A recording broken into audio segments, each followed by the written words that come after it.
So then I started realizing that I don't know the content as much as I think I do. So that bothered me. So as soon as it bothered me, I came back, I started reading the continent all the way from Algeria to Zimbabwe. As soon as I studied the whole thing, I literally, because one of my weaknesses is that I start something, but I want to start something else before finishing this thing.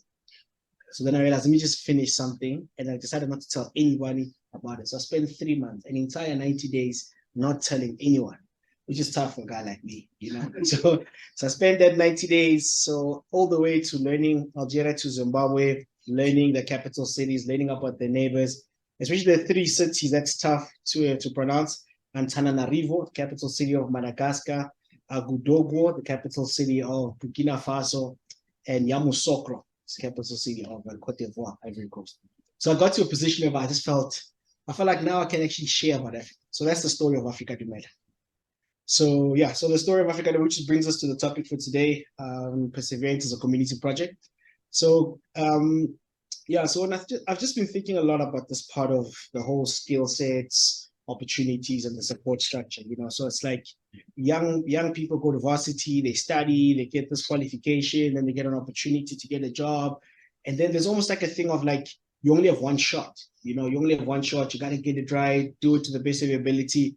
And then oftentimes you don't have a support structure. And support structure can be like simple things like, not very simple, something like, okay, listen, your salary doesn't pay you enough, come stay with me for like 3 months until you get off your feet. Or here's a mentor to meet up with you until you get off this part. So it's almost like a thing that you know that there's someone I can honestly go to and tell them about how I'm feeling or just my frustrations, you know. So plus one of the personal things I'm going through this year, I'm just writing down frustrations. Like you're building a business, you trying to make sure things work, and they're just not working.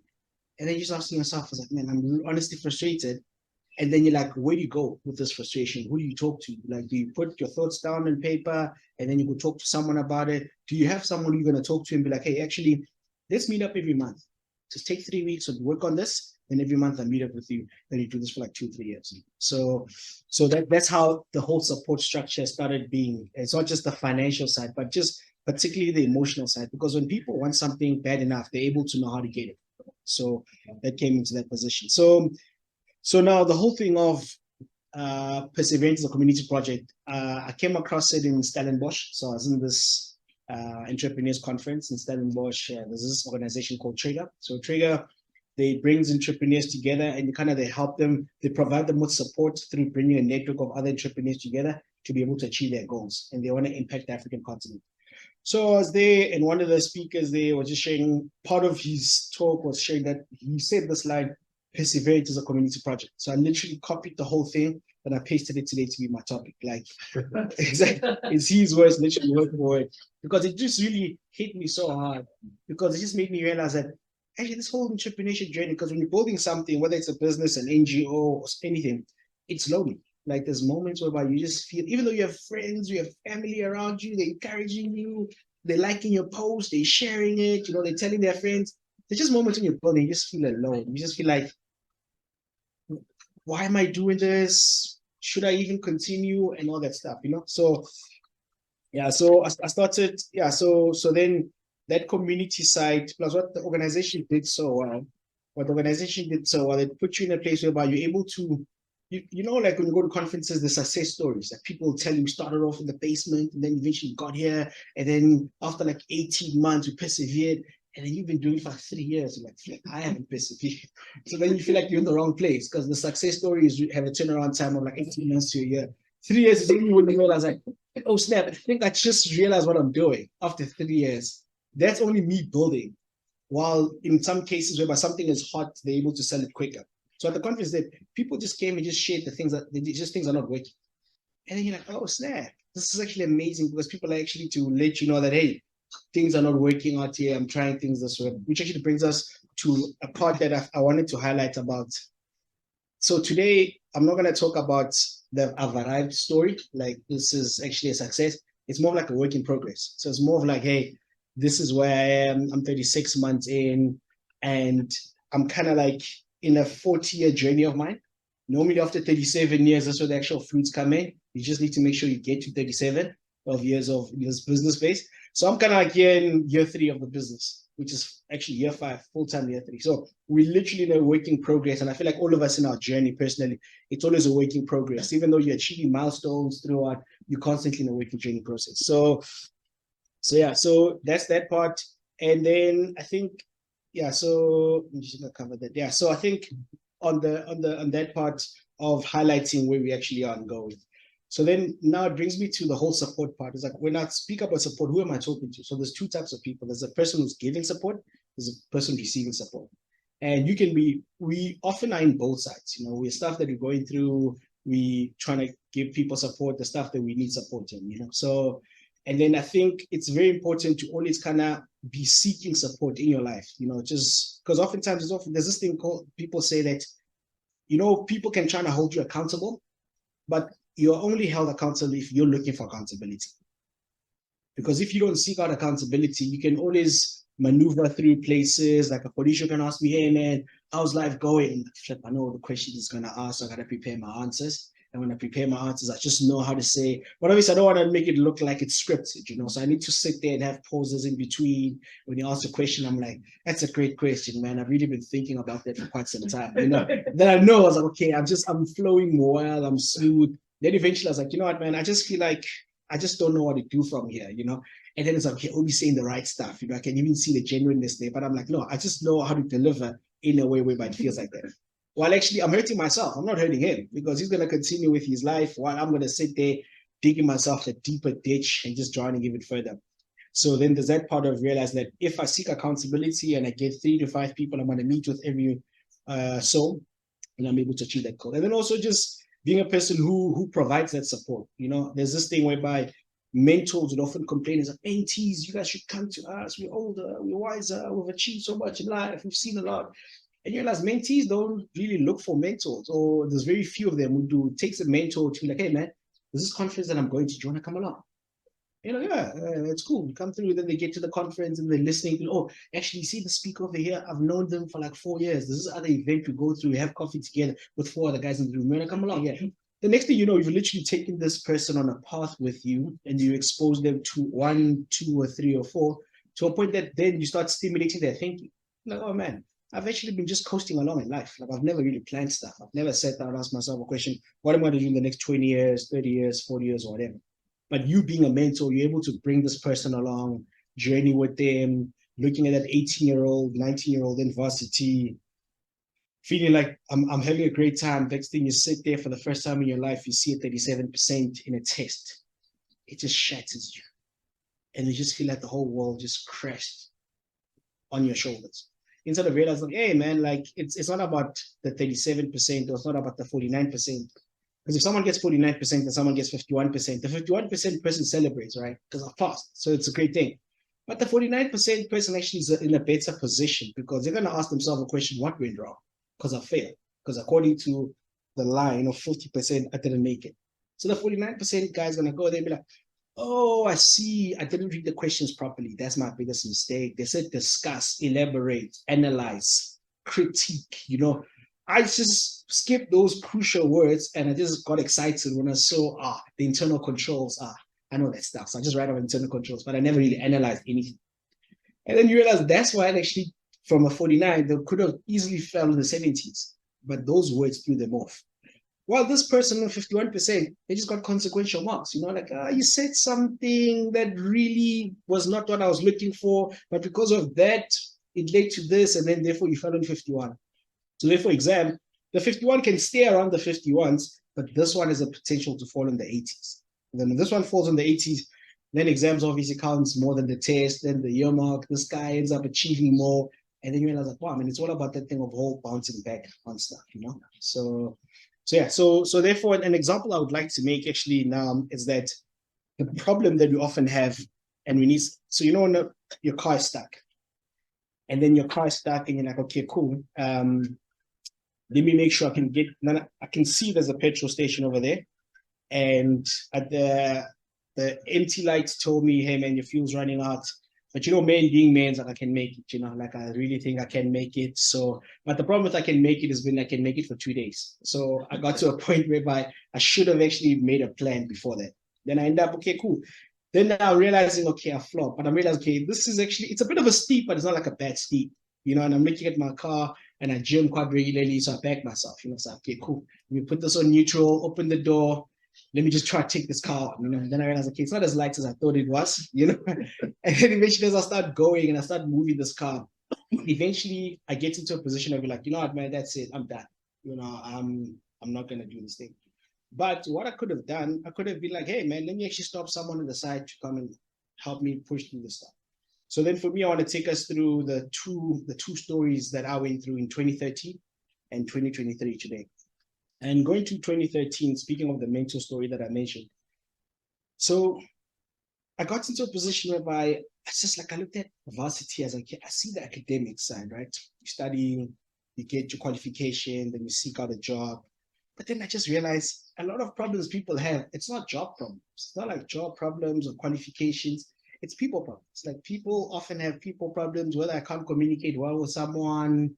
I feel like I've known you all my life, but I don't know you. You know, people like, I can't be married, but I can feel lonely. You know, what do you mean you're lonely? I've always been here. You know, I was like, no, but you don't talk to me, you don't listen to me, you don't hear me. And then I was like, okay, let me go to these guys. And I deliberately wanted people like 20, at least 20 years older than me. So I was in my 20s, I went to someone in his mid 40s, 50s, and 60s. So I looked into those group of people and asked them this question. So I called it like knowing what you know now. So that was like the tagline thing. So knowing what you know now. So I'd go to them, I'd ask them a question that knowing what you know now, what would you have done differently as a 22-year-old? You know, so I started going for coffees and stuff. So then I'll go to these guys, I'll meet them at churches, conferences, prize, wherever. If I just get into a position, I realize, okay, this guy was born in the 70s or earlier. It's my guy, you know. So I just go to that person. So literally, you know, yeah, I literally go there, then I meet up with the guys. Actually, even had a guy who was in his mid 70s. So like I literally had a proper good network. So then I started that question, knowing what you know now, what you have done differently. And I wasn't looking for career answers. Like I was just looking for kind of like character answers in terms of how would you have grown as a person. So let me just check I'm still good for time. You're totally fine. I'm totally good. Yeah. So that's one of my weaknesses. So I can just keep going. Okay, maybe so, I shouldn't. Yeah, I'll just somewhat check. fine. Yeah, somewhat fine, you know. So yeah, so then it got into a position whereby now I started realizing that with the mentor side. So I asked quite a few of them, different life stages, gave me answers. And the two things that really stood out for me was number one, self-awareness.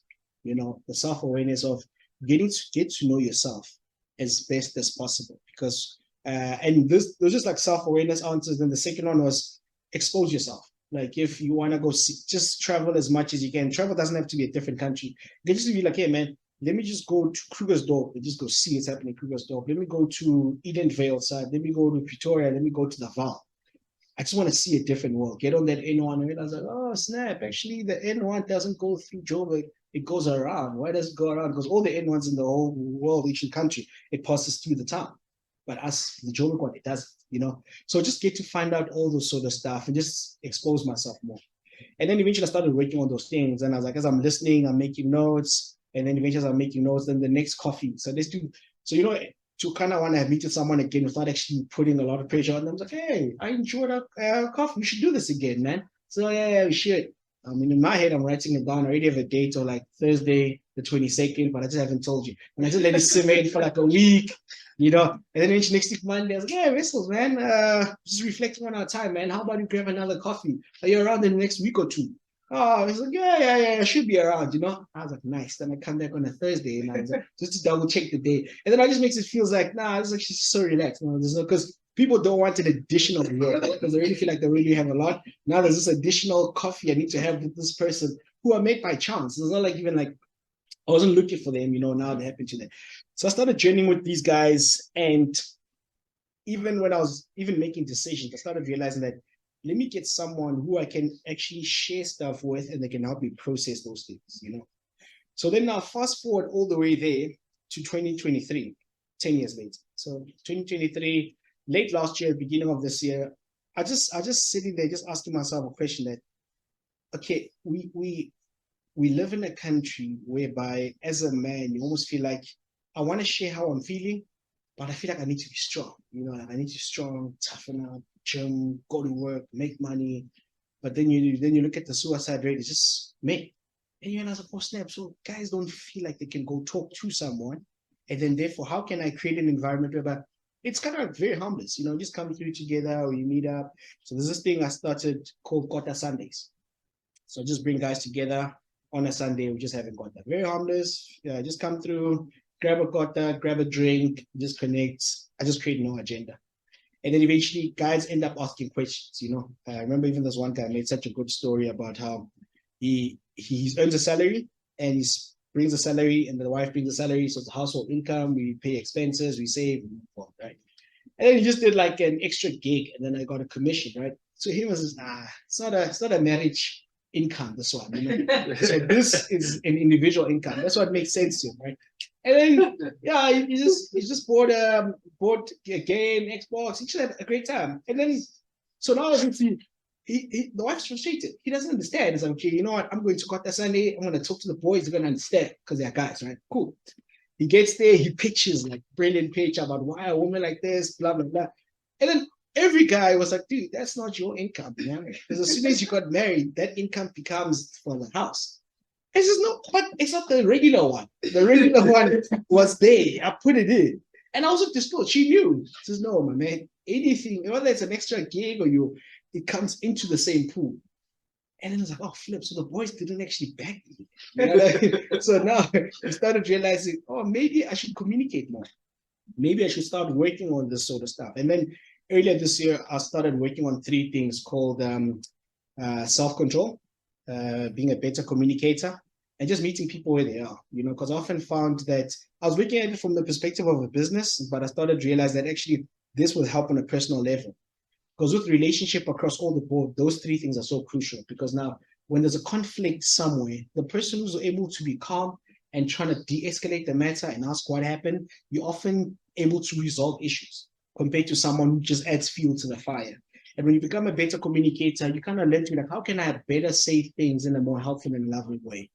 And then also you meet people where they are. There's just some cases whereby it's like, oh, things are boiling now. And they just drop it, de-escalate it, we'll talk about it later, compared to addressing an issue right now. So, and then one person even asked me a question, okay, oh, man, do you have anger issues? I'm like, no, man.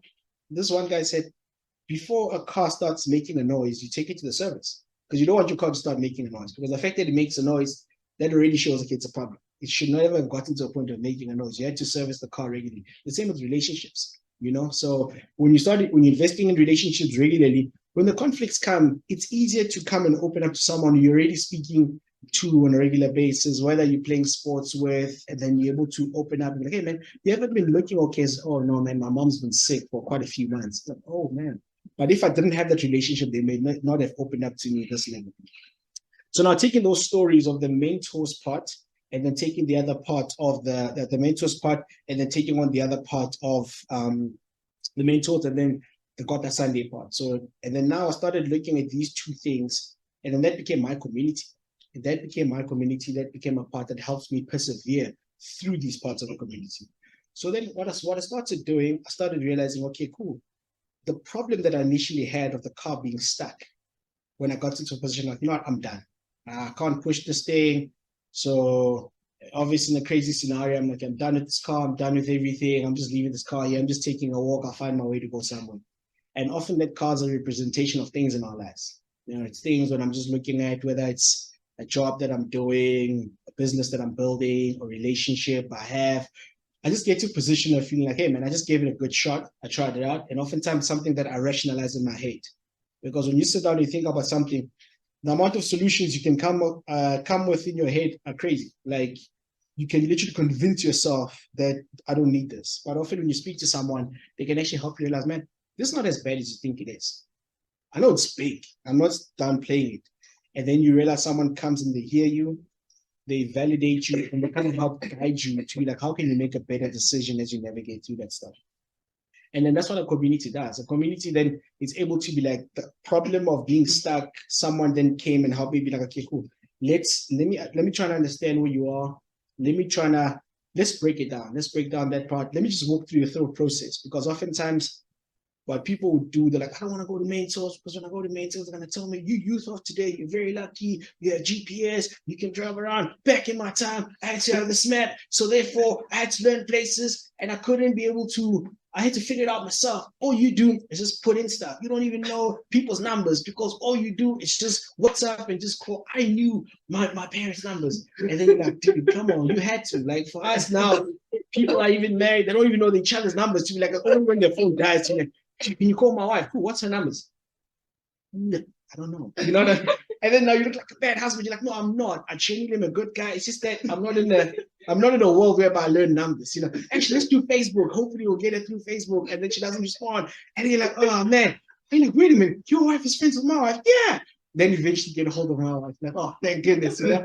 And then you realize, like, okay, cool, this is great. You know, and then now you get into a position of realizing you're growing up in a time whereby people who are older are unable to meet you where you are. Because they don't recognize, hey man, you're growing up in a time whereby you just have information overload. Like you switch on something, there's like tons of stuff. And you realize like if you can focus on one thing, give it amount of time and be consistent at it, there's so much impact you can do. You're not in an environment whereby it provides you the opportunity to do that compared to someone waiting for the news at 7 p.m. because you knew it was a build-up. 6 o'clock, you don't know what happened. Only those journalists who got like a tip off somewhere, they know that now journalists even get videos from us. Because you sit in their CBD, you see an explosion, the taxi goes up, you recorded it, you're like, yo, guys, this is crazy. Twitter, the journalist is commenting, hey, where is this? Like, it's the CBD, come through. And the journalist comes running, and you're like, Flip, I follow the journalists. You know what I mean? We live in such a time whereby a mentor often times comes into a position of like, let me meet this person where they are. Let me kind of come in and be like, okay, let me recognize where you are. But then I started realizing, then the mentor realizes, okay, cool. What has changed over time because of technology, but what hasn't changed? Because although things are improving efficiently with the digital and all that stuff, there's still people, there's still feelings, there's still loving, there's still serving, there's still meeting people there. There's still hard work and commitment. You still need to put those things in. And then a young person might be like, oh yeah, I see what you mean. So like, technology is there to help me be better, but it's not there to kind of just take on, just let me just sit around and just let technology do everything. I need to use it to the best of our advantage. We can use a phone, we can use a laptop instead of taking notes because it's become more efficient. So yeah, so then those two parts of the mentor and the Kwata-san, they kind of came in together, whereby now as peers, we are meeting up on a monthly basis, doing this thing together. And I'm still going to these mentors and meeting up with them. Say, hey man, I'm running this business. I'm in a mess. Like, hey, what mess are you in? So I was chatting to a mentor recently. Then they were helping me process my mess. Because the mess feels overwhelming when you're sitting there alone. You just feel like I'm in a mess. I can't get out of the stuff. But only to realize, actually, you can get out of this mess. Let's go back. Why did you start it? Explain why did you start it? Why did you do this? Explain that. And then once they ask you a couple of questions, you're like, oh, Stan, like I'm on the right track. You know, like honestly, I am, because life is not as linear as you think it is. You want to make decisions, save up, have investment, retirement, things go great. But very few, you're like, Flip, can I get to 35 and have a debt of a 3 million? And Flip, actually can. There's people who run businesses, they're in that mess. But the question is, how do you get out? And then eventually people are like, no, I made debt after 3 years, but it might take me another 7 years to get out. 7 years of getting out of debt. Why would you go through that? Well, it's because I need to honor the trust people have put in and the commitment that I've made. And then by the time you 40 or whatever, you've got like a 20, 30, 40, 50, or 20 or 30 years of working again.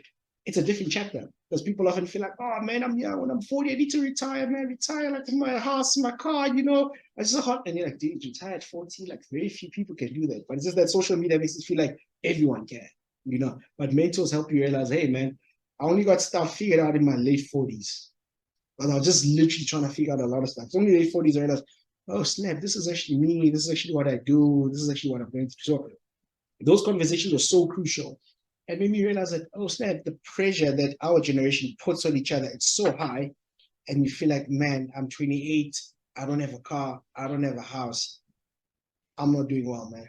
Like I'm properly messing up somewhere in life. I gotta get my stuff together. So then it just takes us back to, then eventually going back to the whole example of what the mentors did. They gave me things to properly think about.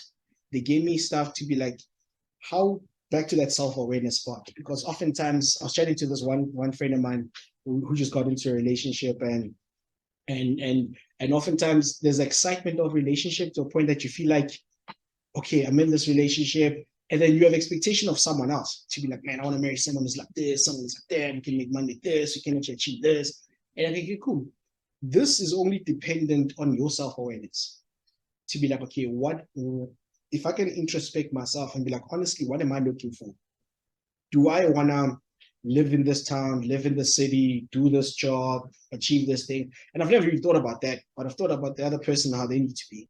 And okay, before you think about that person, kind of focus on what you're looking for. Because the more honest you become about yourself, you get to realize that, oh, snap, I'm not actually designed to build a business. Although I'm around people who are doing business stuff, I'm not actually designed to travel around the world and work virtually and do this amazing stuff. I just like being home, man. Yeah, I can do 2 trips in a year. Out of 52 weeks, I can just do 2. Then the other 50, I just want to be in my city. That's just how I'm designed. You know what I mean? Like, I like being in places, but I have to miss the place. I don't want to be the OBs who go for 40 weeks and they're like, oh man, it's been crazy. I love it. You know what I mean? So I've become so honest with myself. And the more honest I become, it's through conversations with people, because they get to observe and they get to pick out the blind spots.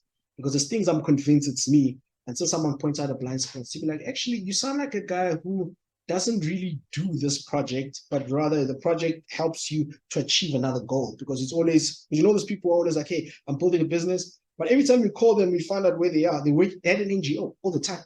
And you're like, dude, you're not in business. You do NGOs. No, I'm a businessman. I do business. But you're like 80% of the time you're at the NGO.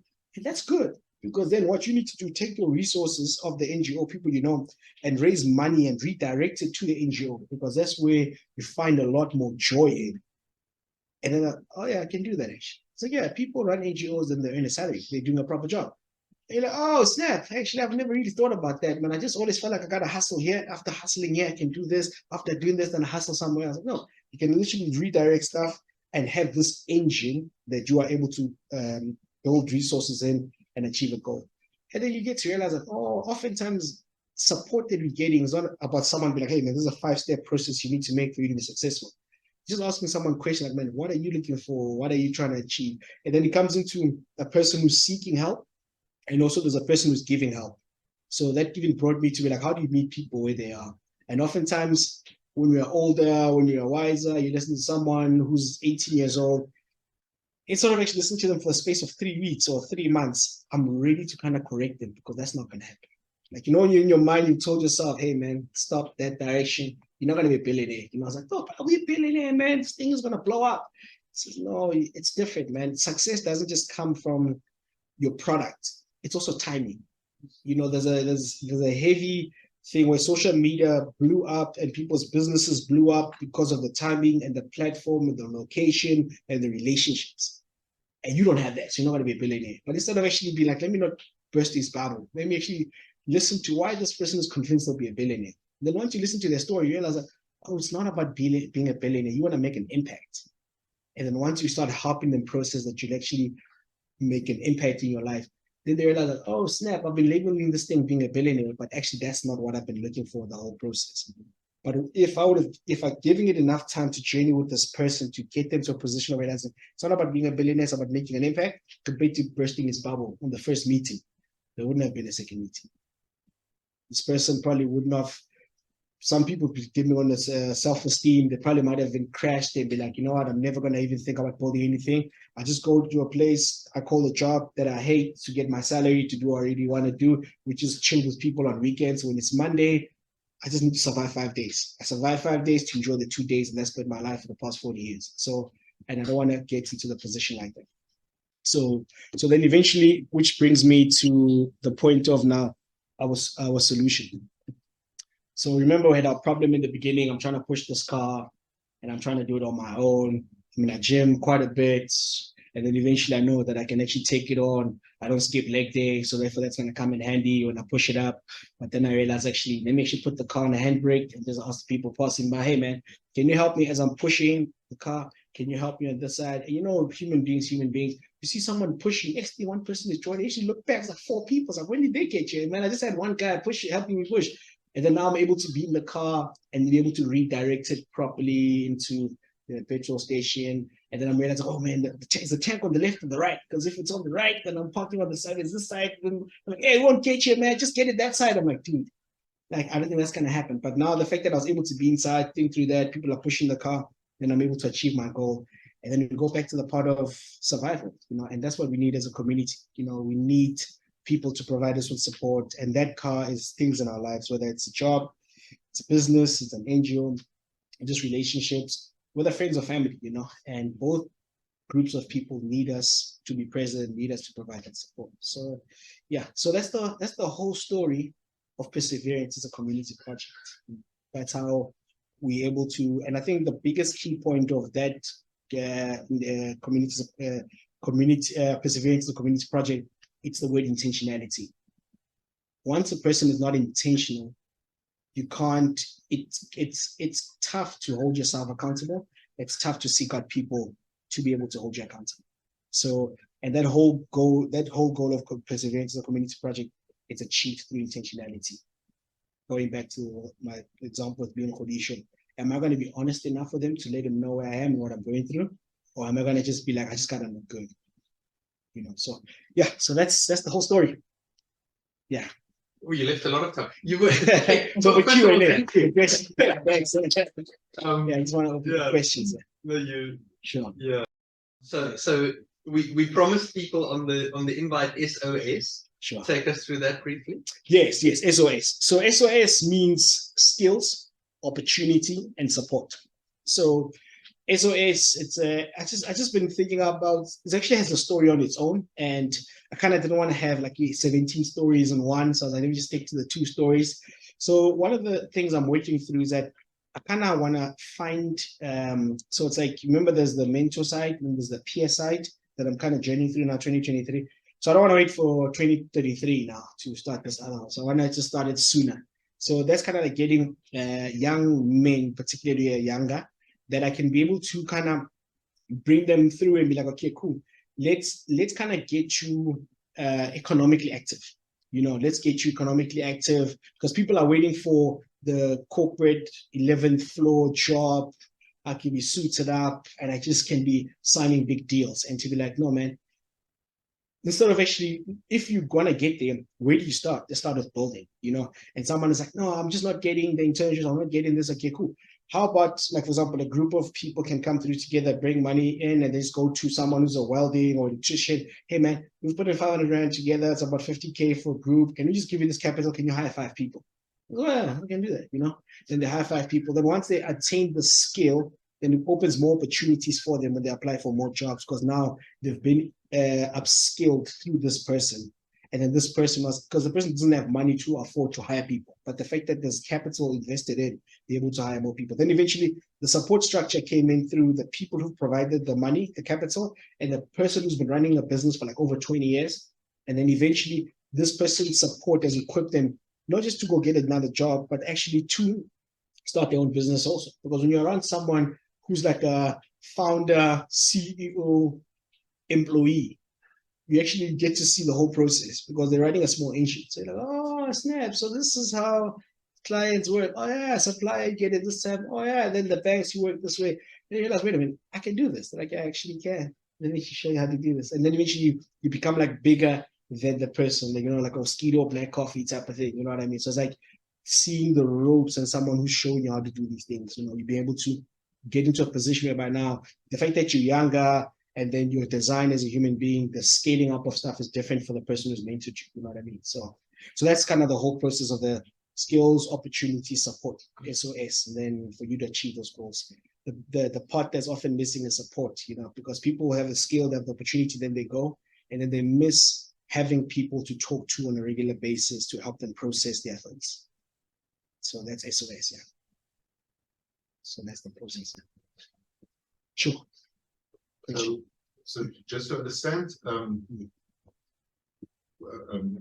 are you targeting with it? What sort of age group? Because we were involved, as I said, with a project with young adults or sure. High school kids, and with a lot of issues. One of the things is there's no male role model. So I've made a note about Quarter Sunday or something. Sure, that would work, but sometimes it's about the practical things. Do this. I suggest this or that. But it's most often just about changing the thinking of seeing what's possible. I don't know what your feeling is. That are you focusing more on the practical stuff? Let's get you going. Or is it also this sort of just guiding sort of young confused people? For lack of a better word. No, that's a good question. So I think for me, what I typically do, I normally go to spaces I've been in because I'm trying to provide like a lived experience through the paths that I've traveled through. So right now, living in Randburg, down the road, like 20-30 minutes is Wits University.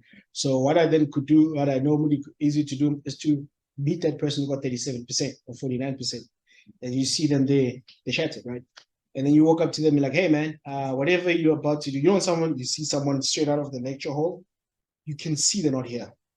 Like you can see they're zoned out and big decisions are about to be made right now. Like they're thinking, man, is this academic thing even for me? But when you see that face, you walk up to them like, hey man, whatever you're deciding, don't do it. And I was like, what do you mean? And I was like, don't do it. Don't decide today. Just go home, have supper, drink water, sleep, and then decide tomorrow morning. It's going to make a huge difference, But the fact that you're able to speak into that is because you've lived through that stuff, So then for me, my target market will often be those varsity students who are like the first to go to varsity, the first to go through this. Now you have all this weight on your shoulder because if I go home or go to people who've known me for a long time, they're going to be like, oh, you should be well done on that, man. You're doing well stuff. You're making us proud. You're the first one in the town. Dude, man, if only you knew, man. I'm not doing well, man. But I can't say that. Like, well done, man. Keep it up. We actually have a mentorship program for these grade 10 students. Go tell them about success. In a flip, I'm not the guy. You know what I mean? Then you need to tell us, how did you make it? How you gonna? And then eventually it's like, are you gonna do a PhD, man? Your master's? And flip, I'm trying to survive undergrad, But then you're like, I don't wanna. And then you don't even have this freedom of just being open enough to be like, hey, man, I think I even chose the wrong course. I think I'm not working too hard. I think I'm just trying my best and it's not working out. So I think for me, that's the part of trying to go through that lived experience and then eventually go to the high school. And then relationships, you end up meeting someone who's like, hey man, I'm in Alex. There's these 5 students that I'm just journeying with in grade 10. They just chose their subjects, or some are in grade 9, they're still about to choose subjects. Then I end up getting involved because of a relationship like that. But the biggest thing I'm normally looking for is a kind of a lived experience to be able to help people connect with. Because the nice part about Kota Sunday and many other relationships, there's so many university graduates I know in so many sectors. I can easily sit down, go through my phone, get like 8 people who in different sectors. And then eventually someone who's in grade 9 can sit down and be like, oh, you're a doctor. Yeah. You're a lawyer. Yeah. You're an accountant. Yeah. You're a mechanical engineer. Yeah. You're this. So then eventually these are people who grew up in the same environment that he grew up in. And before they even share their story, psychologically just changes stuff in his mind. So wait, I can actually do this. But that comes from those relationships. So then that specifically, this individual is able to open up spaces. And so I think it would come from a lived experience and something that someone is already working on. Like the example that you made of the high school students, the people that you're involved with. Because of these relationships, you're able to, let me just join in. How can be able to do that? Then eventually someone's like, hey man, 39-year-olds like, hey man, when I was 19 years old, these guys just came through, they just told me about thermodynamics. Then eventually that just changed my career. So I think hopefully that So just a quick one. We had this discussion about male role models, and this one guy says, he struggled with his father. His father didn't appreciate him. He didn't approve of his choices in life. He propped a little bit, but what did he not approve of? Oh, no, I was a terrorist. I was a freedom fighter. My father didn't approve of that.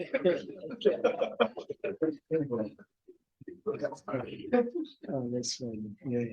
It's actually even in conversation with university students, you actually do go through. I think a lot of people in media, like the actors, musicians, they often have stories whereby it's like, I just had some people even got to a position of like, hey man, I'm living with a friend because I'm realizing I can't live in this house and pursue this qualification, And then obviously when you blow up and you become like one of the famous actors, your face is everywhere. It's like, that's my son, that's my daughter, They always loved you, but now it's just, the thing is they've never really comprehended what you were doing. You know what I mean? And then as a result, this person ends up being in a position where it's like, oh wow, you're this famous person. And then eventually, you know, some parents don't apologize for hurting you. It's a matter of like, you're doing well. And then that's an apology. Like those words, it sums up those 14-year wounds. And then you already processing, knowing this person, that's the best apology I'll ever get. You know what I mean? So I think, so those are people who often go through that stuff. And they need people to help them process the stuff. You know what I mean? Like even the person who's like a freedom fighter, the parents are stay in school, don't do that stuff. You know, the democracy comes like, oh yes, my son was one of the people who were involved in it. You know, he was an exile for like 11 years in Mozambique. Now he came back, and then the son is like, oh. You know, it's fine. Like, yeah, let's embrace. You know, it's okay. Sorry. So you were talking about your mentorship group for you and the peer group. And now, have they ever come together? Are they coming together? Are you connecting them? So so out of the Kota Sunday, I deliberately get like 2 to 3 people I meet with outside of that. So that now, because when you're chilling at the topic, like the Xbox guy sharing a story and many other people do that. But then what I try to do is to kind of have double-clicking conversations, because you chat to someone like, hey, I'm working on this presentation, I'm actually pitching to this company, I'm trying to do this, whatever. Then now you kind of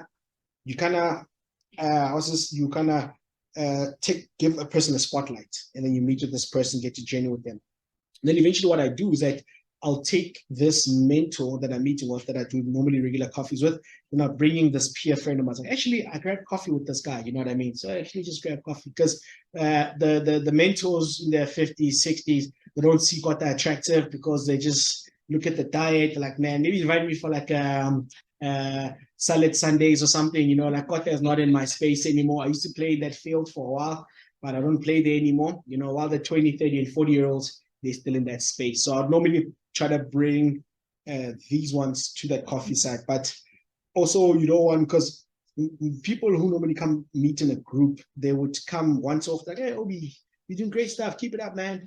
And then you get others who come occasionally. Then you just get others who are like, man, this guy's heavily invested in this. And then those ones who are heavily invested, it almost becomes a thing of like, okay, let me bring you in, let me get into, but before you bring them in, you kind of want to get into their world as well. You're like, okay, where do you live? Oh, yeah, you live up the road. Yeah, I used to live there actually back in 2011. Oh, that's cool. So now there's kind of like that bond you've established, and then eventually it becomes easier to bring, because you don't want someone to feel like, oh, that's why you started this thing. You're trying to have a project of 11 men, and you connected them to this guy, and then this guy actually runs this NGO, and they're looking for mentors, and then eventually, I saw what you were doing. You're like, no, that's not that. But now if someone I've been journeying with, and they're like, oh, they've known I've done that, then it just becomes an easier transition, because as human beings, it's you don't want someone to feel like they're like a project that you're using to achieve a goal. You know what I mean? Because that's oftentimes we're not good communicators to let someone know in hands, like, hey man, I'm not trying to use you. I already go to this thing for a while. And since me and you are meeting on Saturday, I thought it's just go there, right? How's that? Like, okay, cool. Sometimes I forget to say that line. And forgetting to say that line can actually hurt a relationship. So yeah, I do try to connect. And what strikes me, so this is one of my pet ideas, is what you're describing to me is what the church should be like. But I think that, you know, the church is segregated like the rest of the world in terms of age groups. So we have your young people who meet together, and you have your whatever support group or pensioners. So there's a lot of age segregation going on in the church, and I think we have so much to learn from each other, and that's what we should be doing, is having much more interaction across the ages. No, absolutely. So what you're describing to me is what the church should look like. I don't know if you want to comment. No, absolutely. So actually, a lot of my pool comes from there. So events that I do are not just closed in for Christians, closed in for church people, but it's open up for, that's why I deliberately choose like about a Sunday 12 o'clock after lunchtime, because I know, okay, cool, those who come from church are still able to make it. And then those who didn't go to church, who went for golfing in the morning, went to coffee with someone. It's like a nice spot. Like it's a nice lunchtime spot. Most people, it's like their first meal, you know, depending what time they sleep, you know. So 12 o'clock is like their first meal, you know. So it's normally like their first meal that they're able to have. So then I started practicing more with those groups. So I'll go to a church. And for me to be able to get these 5 mentors that I spoke about, the 5, I didn't start with a pool of 5. Like I started with a pool of like 20 or 30 or something. So what I'll do, and I think also building relationship is like sales. The rejection probability is very high. We can take your numbers, you can reach out to us, but that doesn't guarantee it's going to happen. Hey man, I'm traveling, cool. Hey man, I'm not around, hey cool. Hey man, I'm feeling sick, okay cool. Next thing is been like 6 months. And very few people can persevere initiating a lot more of that stuff, because very few people are able to see, wait, you reached out to me after a service and you got to know me and you took my numbers and you initiated a coffee. That's brilliant. Very few people see that as, that's amazing. We need more people like those. A lot of people would often see that something like, yeah, man, let me just check if I'm free. You know, I'm gonna have a hectic day. Work is hectic. We're out here traveling. Because I used to have a lot of conversation like those. And I'm like, dude, like, I'm not bored. Like, I'm not sitting here bored. I'm not sitting here without any friends. Like, I'm not sitting here being like, oh man, can I add you to my 4th friend? No. Like, I'm just genuinely trying to build relationships so that now when we are in this church or we are part of this society, I really get to know you, because you want to be in a place where we don't just meet up on a Sunday or meet up on a Saturday. I know like 7 people out of the 20 because I've sat down with them and I've had that conversation. And then eventually when you realize, oh snap, you go hiking. Oh, there's 4 more people to go hiking. Let's do like a hiking thing. And then like, yeah, but I don't think a lot of people would like that. No, don't worry about that, man. People will choose whether they like it or they don't. All you got to do, go to WhatsApp, invite people. Hey, let's go hiking. Obviously hiking people, it's a no-brainer. They'll come. Then the others like were like, actually hiking. I've never really thought of that, man. What do you do there? It's like, no, just hike, just walk the whole time. That's it. Okay, cool. And then eventually, because there's a thing whereby some people, they think of hiking, like you standing in the middle of the road, you're trying to get a lift, and you're like, oh no, not that hiking.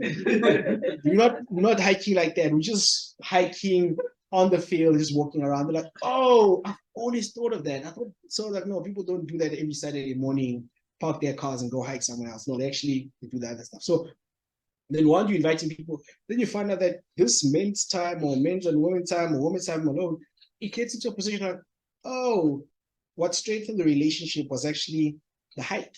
Because what the hike did, it didn't put us here whereby now people need to ask the right question. We need to be at our best behavior, because I don't want to be the guy who asks like the bad questions. But when you're hiking, man, there's like freedom there. I'm just asking, oh, so what you should tell me, man? Like, why did you get married? I don't understand. Because I don't really see the purpose to get married. I'm like, oh, snap, I actually never, but I would like ask it here, because I don't want to be that guy's anti-marriage. But if you're just walking on a hill together, I'll just ask you those questions. And then eventually people have that freedom of conversation. Then eventually he's speaking, then there's 3 other people in the room. It's like, actually, he makes an example about that. And then this person feels like, oh yes, that speaks to me, you know. But it took you to meet up with people, because in a group setting, you won't be able to pick up what people are. So that's kind of like been a space I've been playing in. Then eventually, from those groups of people, I was able to kind of look at the ones who kind of like are responsive, because you don't want to also be too intentional with someone who's not responsive. You know, they're going to feel like, man, you're in my face too much. You know, can I just breathe for a moment? But those ones who you can actually see, like, hey, man, let's meet up every month. Let's have breakfast here. Since it's close to my office and you have flexibility, I'll pay for the breakfast every month. Yeah, cool. And then eventually just kick off from there. And then I have guys I've met with, I think I was approaching 10 years with some of them, approaching 10 years, some 8 years. And it's crazy when you look back, because it's just only been once a month. And you know, with once a month, there might be like a month or 2 you escape. So we've averaged like about 10 for the past 10 years. That's crazy, you know? So imagine another 30 years, how it look like. So it's just that intentionality, you know? But the thing is, the rejection is properly there. And how do you overcome that rejection? Because we as people are in different places, and some people don't see what you're trying to do. They often just feel like this lady is always inviting us to stuff. Why doesn't she just stop and just chill with her 3 friends and not realizing, hey man, it's an opportunity for you to grow, not just for me. Yeah. That's a lady word. Poised or not. Yeah, that's Sure. I had to laugh about your 49%, because I'm an extrovert, and I keep teaching my tutors. I say, if you in doubt, fail. because you're not doing them a favor if you give them 50 or 51. You rather, if they get a 48 or a 49, then they wake up and they might do something about it. But that's a side point. But I think because that's exactly it. It's like they start working more once they get. It's just 2% difference. It makes hardly any impact on their final mark, but it's that wake up call that just pushes them. But I think one of the big issues is this sort of, I find myself in that position where I also get a lot of those students with there's a lot of need for guidance, for mentoring, for whatever.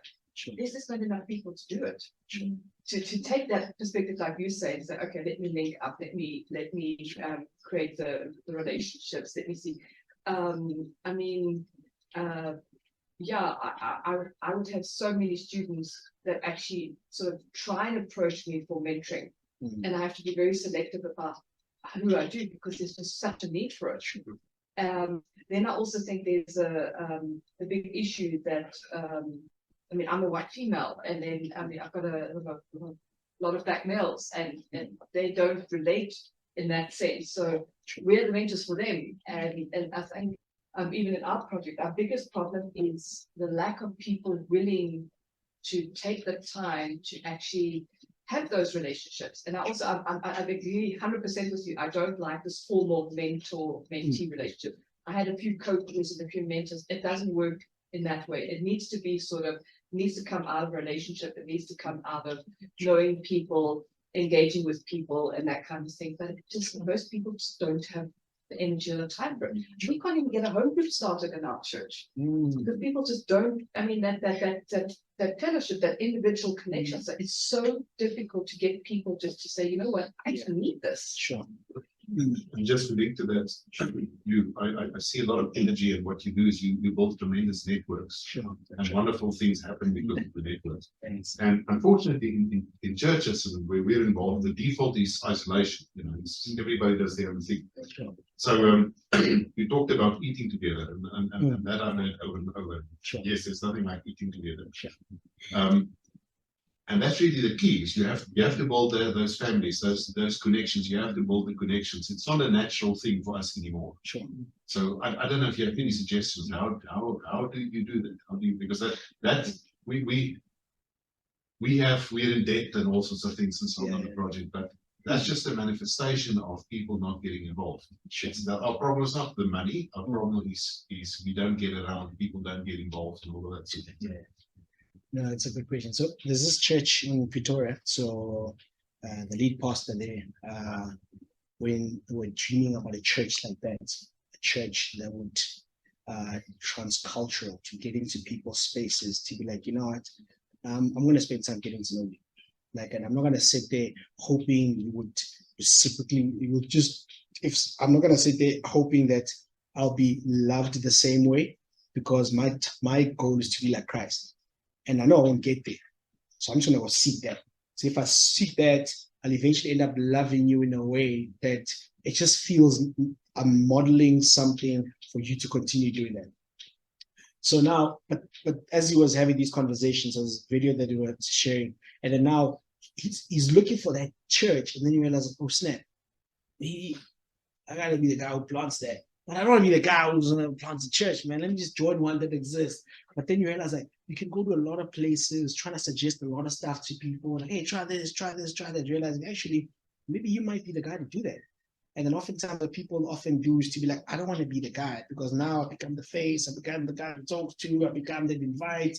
Like, you find out the next quarter Sunday is this Sunday. So after this, I normally follow up with everybody. So it takes me like about 3 hours to go through everybody and like, hey, are you still on? Are you still on? Are you still on? Are you still on? Are you still on? Because now I'm seeing the value of, that's a reminder. And that reminder, it's a difference between one person pitching and 12 people pitching.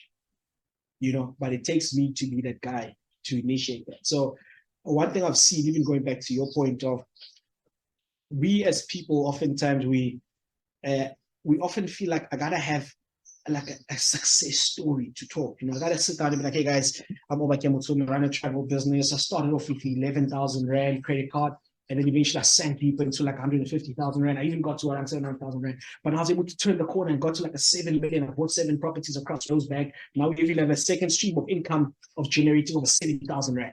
You know, it's been tough. You know, it's been tough, but we've been maneuvering. And you realize, like, No, you don't have to start mentoring before you get there. You know, like, the fact that you finished high school, you can literally be like, hey, guy, I was not a prefect. I was not a head leader. I was not in top 10. But these are the stuff I've learned in first year that I wish I could have done differently in high school.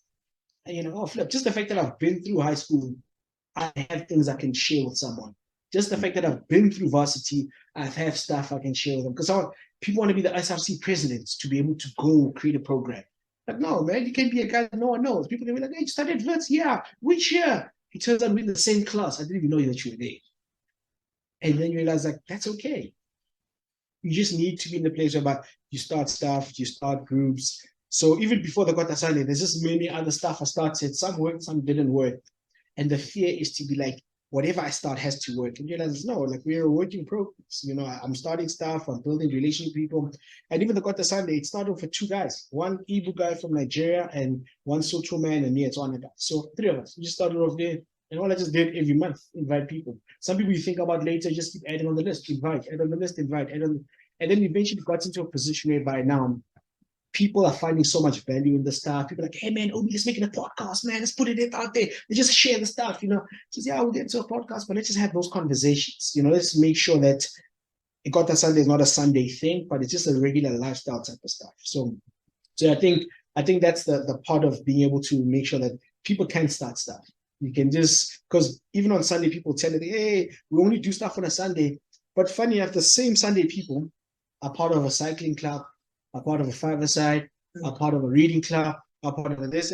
No, you can build relationships. It's just that when you get to church on Sunday, you just feel like, all right, I'm done, pastor, do what you gotta do, set up these hangouts, because I only do hangouts from Monday to Saturday. I don't do them on Sunday. And you're like, no, you're still the same person who does all the activities that you're doing. All you gotta do is like, hey guy, I go cycling.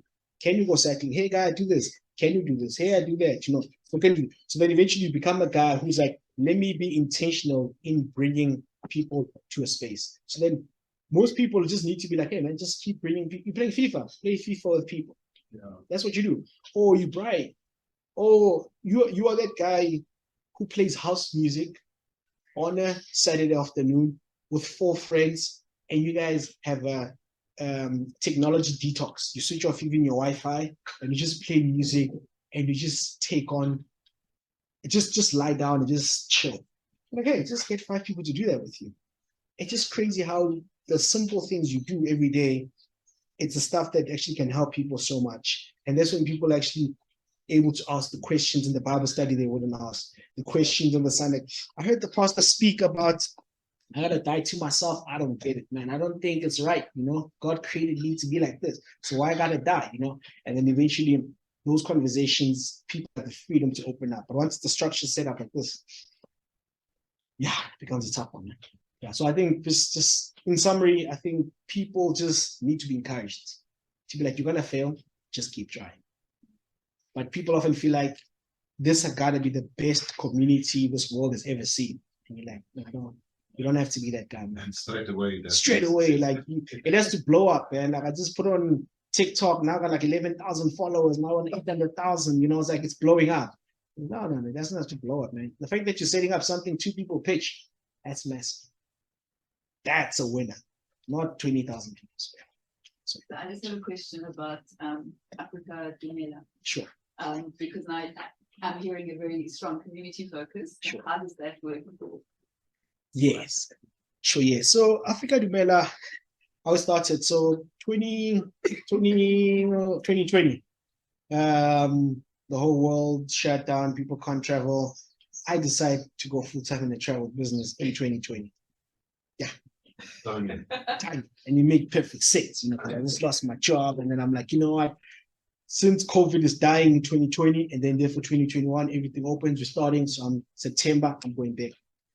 And then now, looking back, 2020, no travel. 2021, there's a fear of travel because I'm seeing friends are being locked in another country because they tested positive at the airport. Therefore, they need to quarantine at their own cost. You're like, whoa.